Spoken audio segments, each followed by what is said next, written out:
Good evening, everybody. Welcome to this week's Monday Zen and Zazen class.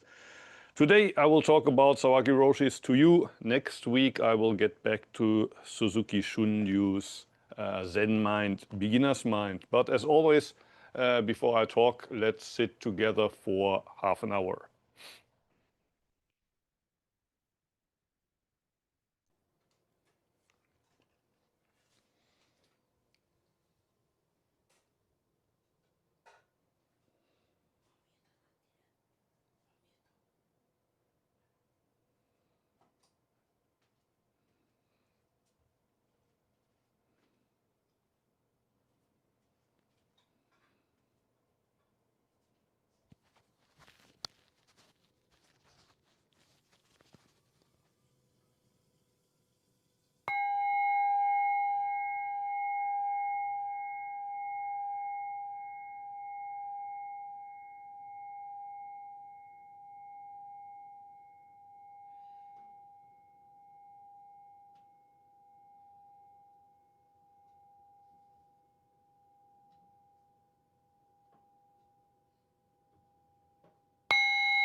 Thank you for joining. So today let me continue with Sawaki Roshi's quotes from this book to you.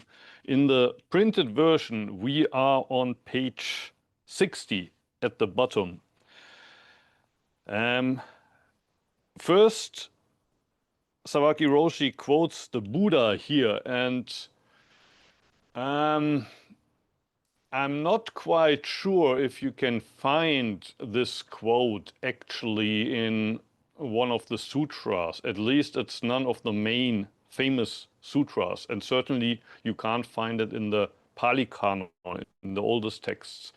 But it's a quote, it's quoted by Dogen. So Dogen at least supposed this is an authentic quote by the Buddha, and it was important for Dogen, it was important for Mahayana Buddhism. And the quote goes like this: "Myself and all living beings on earth realize the way together." I myself and all living beings realize the way together. And realizing the way means attaining enlightenment. So basically what the Buddha says, I didn't attain enlightenment alone, all by myself, but all living beings attained enlightenment at the precise same moment that I attained enlightenment. And I could imagine that a lot of you, and that was true for myself when I first heard this quote, think, well, if that's true, that's great news, but I don't feel especially enlightened. What do I have, even if that was true? If I don't feel enlightened, how enlightened am I? So it's nice. It's nice that the Buddha claims that he enlightened all living beings. But it would be nice to have a kind of sense of that.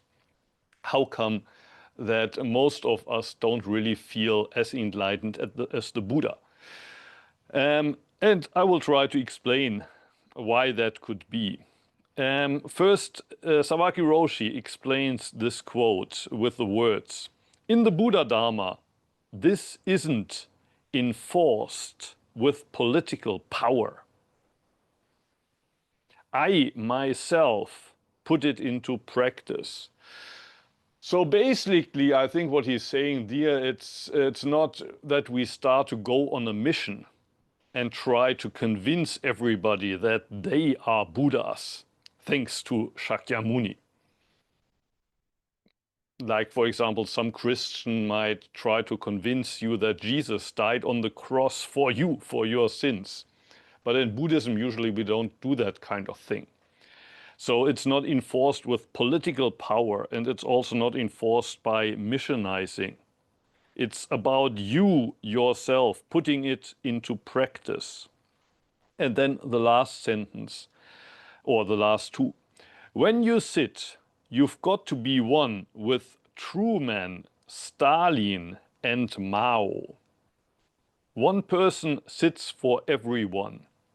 Everyone sits as one." I'm not so familiar with American history, but I think Truman was president from 1945 for 4 years or 8 years, until 1949 or maybe 53 or so.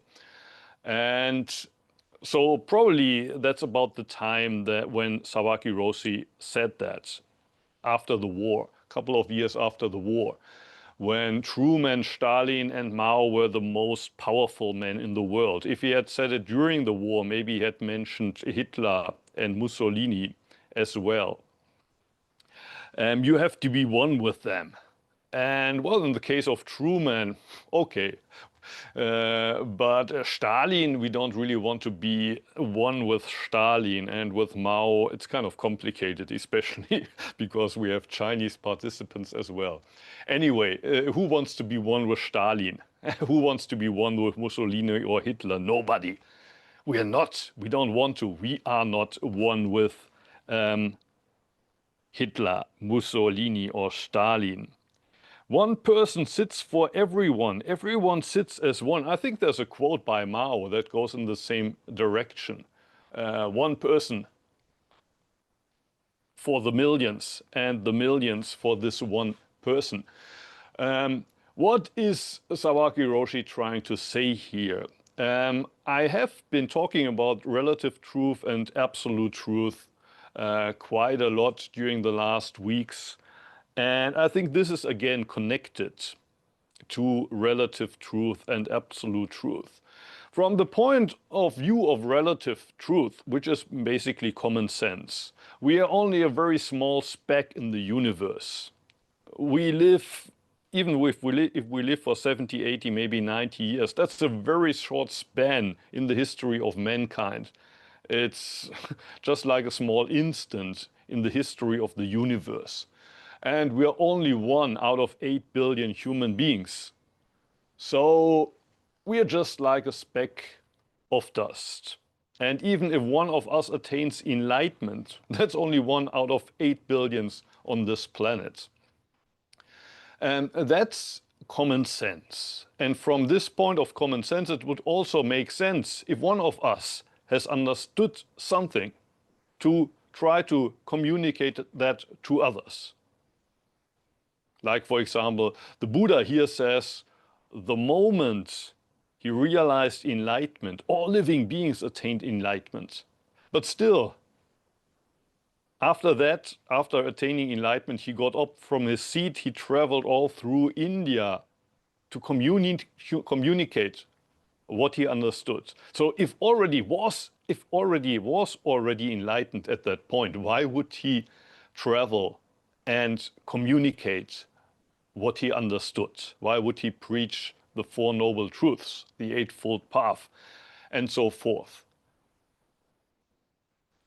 So that's true from the point of view of relative truth. And from the point of absolute truth, in a way, it's reverse.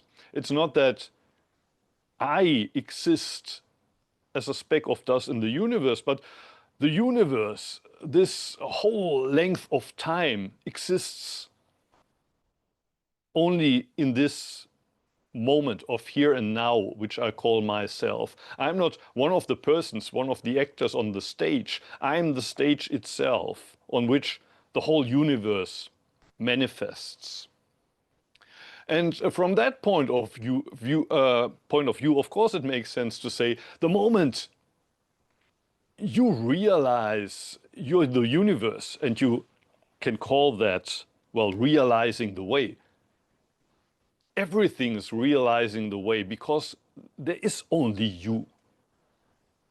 The moment you attain enlightenment, the whole universe is switched on. The enlightenment switch is turned on and the whole universe is glowing with enlightenment. The moment you find peace, the whole world is at peace. The moment you attain nirvana, the whole universe has attained nirvana. So from that point of view, it makes total sense to say only you can practice it, and you can only do it right now. There's no use to missionize, because political power or missionizing only works on the relative level. But here we're talking about what 2 weeks ago, 3 weeks ago, I talked about when I said only a Buddha alone with a Buddha. And I said that means only you, yourself, alone with yourself. And there is no other. And here I, together with all living beings, means the living beings which exists only inside myself. So it's basically the same as seeing only I alone with myself. And then, of course, all of the actors on the stage, when I am the stage, are one with me. Truman, Mao, Stalin, Hitler, Mussolini, everyone. They're not separate from myself. One person sits for everyone. When I sit, everyone sits. But, and I hope I made this clear in the past, that doesn't mean that everything I said before about the relative truth would be only, how do you say? less true than what is true from the absolute truth. In Zen, we have both, and although they contradict each other, we also accept 100% relative truth. If Sawaki Roshi wouldn't have believed in relative truth, why would he have to communicate this on a relative level? Also for Sawaki Roshi, you could say, well, why do you say that? Why don't you just sit? For all of us, the moment Sawaki Roshi is doing Zazen and is attaining enlightenment, the whole universe is doing Zazen, attaining enlightenment. What use is there to travel all through Japan and organize sessions and give Dharma talks? Wouldn't it be easier to just close your mouth and sit alone in your room? Because then the whole universe sitting together with you. And the answer is, yes, that's true on the absolute level. But on the relative level, you try to communicate that to others. And it's a contradiction, but in Zen, we accept this contradiction because otherwise we would have to either discard relative truth. And that's kind of dangerous because you see this sometimes in the Neo-Advaita scene that communication completely loses its meaning, and also compassion loses its meaning because there's nobody that needs your compassion, and there's nobody who could be compassionate. There's nobody who really needs your help, and there's nobody who could help because we're all empty. So if you throw away the relative truth, you will throw away compassion. You will throw away bodhisattva practice. If you throw away the absolute truth, it's basically you would lose the salt in the soup of life. The absolute truth is only I at this precise moment can do Zazen. Only I can take this breath. If I live this day or if I don't live this day, it makes a difference, like if the universe had never happened, if the Big Bang has never happened. If I don't live this day to its full, it's almost as if the Big Bang has never happened. And of course, from the relative perspective, it doesn't really matter what do you do today. If you had died yesterday, nobody would have noticed. Most of us wouldn't have noticed if you had died yesterday. That's the relative truth. The universe can exist without you, and most people wouldn't even notice when you die. But from the absolute truth, it makes a complete difference. If you do Zazen right now and you are aware of this moment, you are in the here and now, the whole universe is switched on. Okay, I talked quite a lot about this one quote. The next one is also quite long. So maybe I will first ask you if you have any questions, anything you would like to share. If so, you're welcome to do so. Any questions? Anything you would like to share?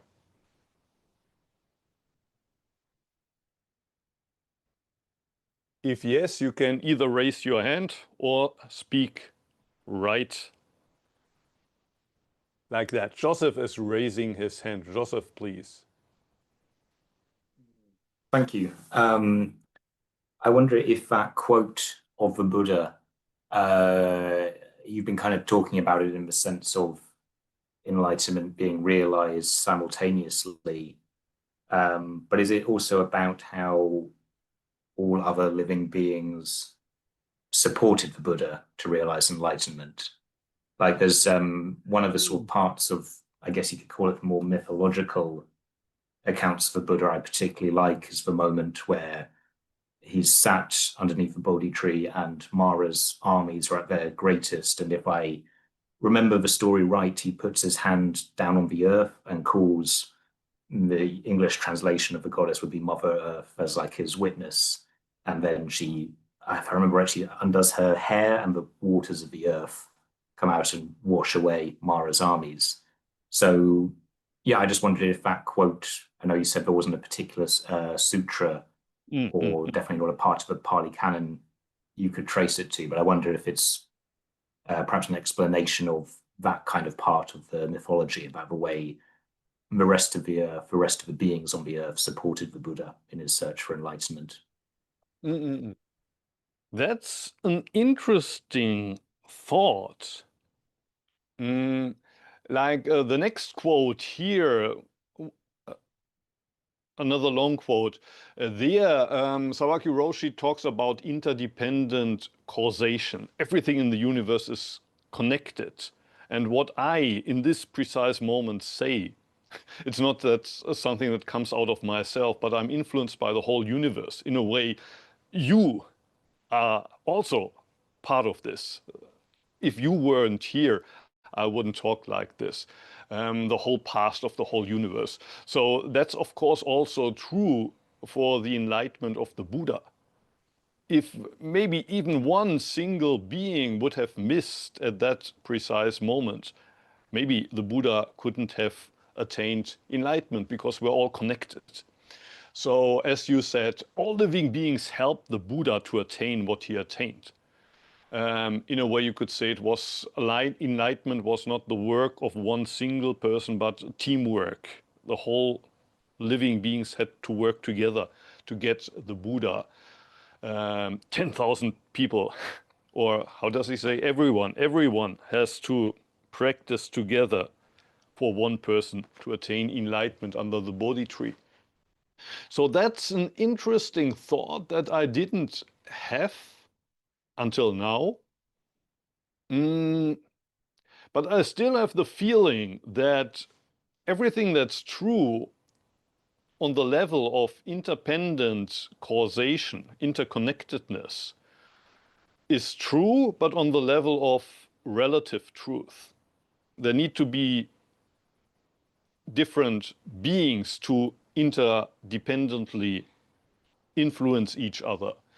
Um, While I think that this sentence here is made from the perspective of absolute truth. There's something similar in the Bendo-wa where Dogen Zenji says, if you, or there he says, if one person, one single person, but basically I think he means you. If one single person, even for one single moment of time, and I think he's talking about now, if you at this precise moment sit, then the Buddha lens of Shakyamuni and Amitabha and all the other Buddhas are kind of switched on. You switch them on. And of course, you could also say the other way around. The fact that we can do Zazen right now is because we're kind of the last element in a long chain that's connected from the Buddha through the ancestors with us here today. So our Zazen is connected with this long history of Buddhas and ancestors and all living beings who enabled us to do that. But I think that's the flip side. It's also true. But I have the feeling that's the relative flip side, but what Sawaki Roshi is emphasizing here is the other side, the absolute truth. But I could be wrong, of course.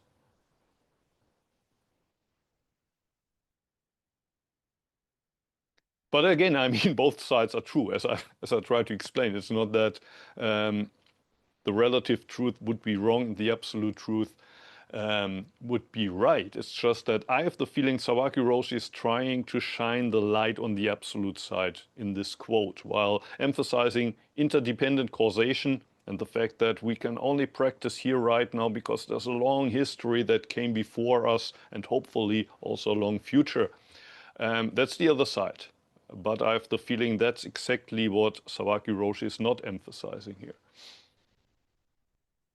So it's for the relative truth is Yes, about how our Zazen affects others, and our Zazen is only possible because of the chain of yes, causation. Yeah. yes, yes.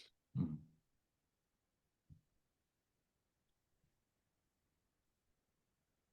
Like there's this famous metaphor of Indra's net, and we're all little drops at the knots of the net, and each of these drops is kind of reflecting the whole net. And the net is basically what we are, is the net. Each of these drops can only exist because of the net, in interconnection with the net. That would be relative truth. So our practice, our daily life is part of this net, influenced by the net. It cannot exist outside of the net. And the absolute truth, using this metaphor, would be to ask, well, but where is this net that you talk about? It's only part of this one single drop that is the here and now that you could call your true self. That would be absolute truth. You would kind of start with this and you say the net, also this whole net, all interconnectedness is all the part of this one drop. And this one drop, there's no outside. So that would be outside of interconnectedness. And again, both is true, but I have the feeling here is talking about this one single drop that contains everything. But to say that this big single drop is also only part of a bigger net is also not wrong.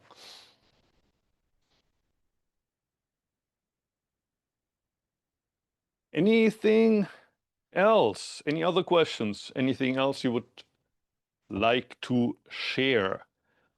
Don't hesitate, because today I won't continue with this. We're already, how do you say, we're not out of time. We still have some minutes, but it's not enough for the next quote. So if there's still something you would like to ask, now would be the time to do so.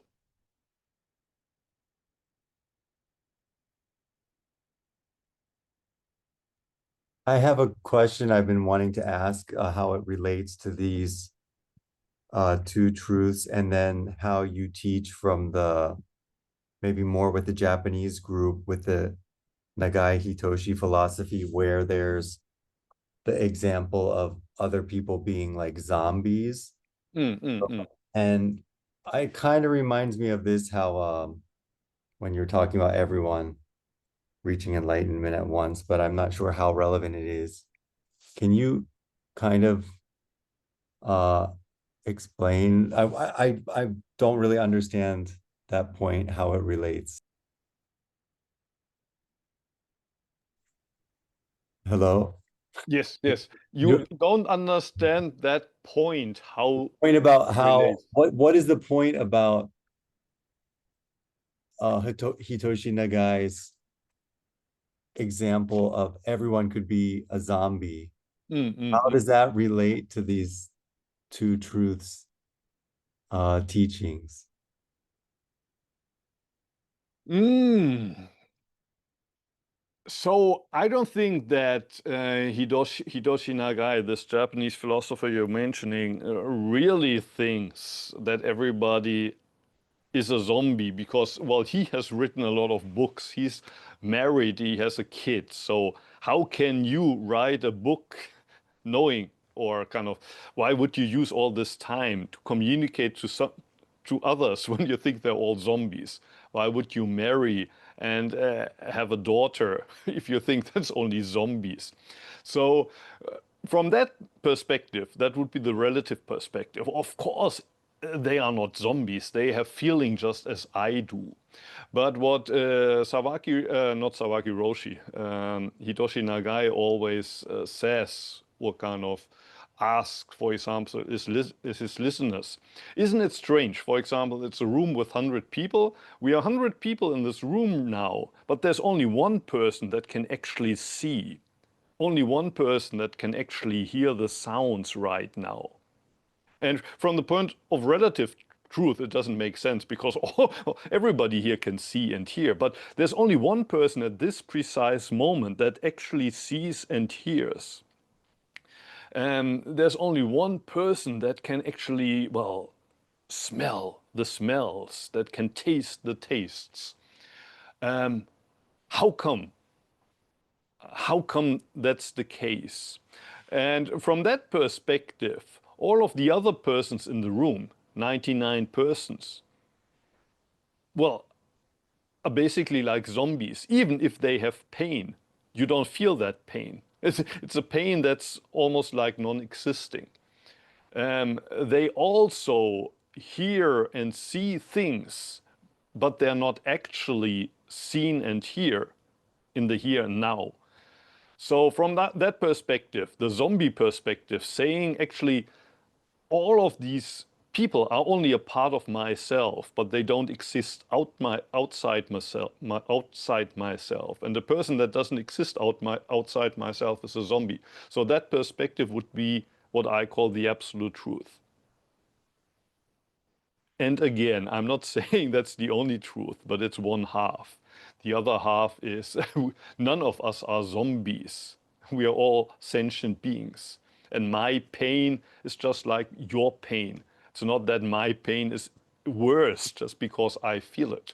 But the absolute truth, again, is important because it reminds you of, well, if I don't live this day, even if 99 people around me live the same day, it's not my day. And even if somebody else could dry the mushrooms, if I don't do it, it's not my practice. If I don't attend this Monday class, there's going to be 10 people that sit, but they can't replace my practice. So this zombie perspective is also helpful. Why should I let 10 zombies practice Zazen? It's not real Zazen if I, the only sentient being in the universe, join them, because only then it's real living Zazen.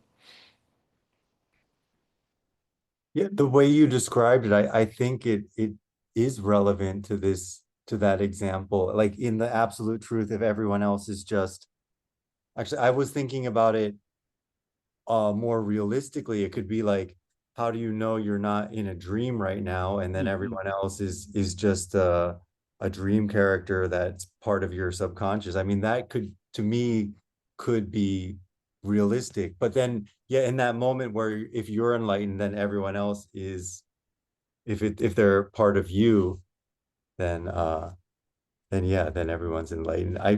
I think maybe there was a connection there. Thank you for connecting those dots for me. Thank you. Any other question? Anything else you would like to ask or share?